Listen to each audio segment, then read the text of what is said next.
Hello Year 8 and welcome to this video on writing flowcharts.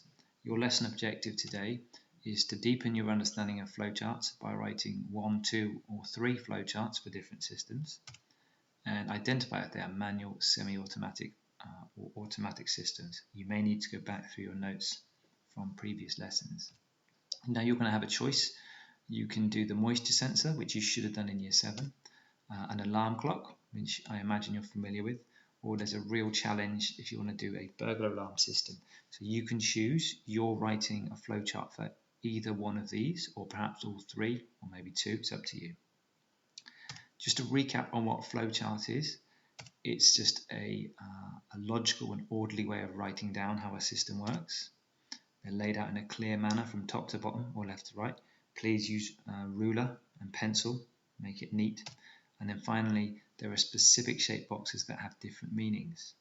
So for example, there's terminator, they're always at the start or the end. There's inputs and outputs. Decisions, which is like a question if a system has to ask itself something. And then a process. And last time I gave you the example of a windscreen wiper on a car that's automatic. That works in this way.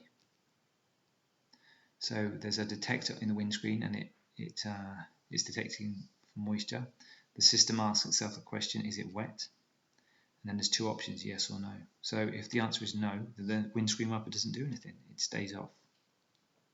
If it is wet, then the windscreen wiper is turned on. And it will keep thinking like that in a loop, detecting for moisture. Okay, and then until that car is turned off.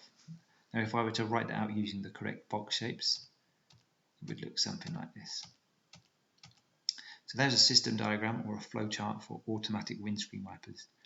You're going to have to do something similar for one of the 3 options. So if you want to do the moisture sensor, the way this works is you put it in the soil. If it's wet, then the light comes on and you don't need to water the plant. So that's the template here for the moisture sensor, and here's the missing information. So you can write that out neatly and make sure you put the information in the correct boxes. The other option you could do, the alarm clock, a bit more complicated. Again, there's the template and there's the missing information at the bottom. You could choose that. Although the really difficult challenge is the burglar alarm, and I've not given you a template for that. So only choose that if you're really, really confident. Right, so you can go back now and choose your challenge, either the moisture sensor, alarm clock, or burglar alarm. I want you to pause now, because the answers will come up after this. Okay, the answer for the moisture sensor is that, which is a semi-automatic system. That's because you have to provide some input by putting it in the soil.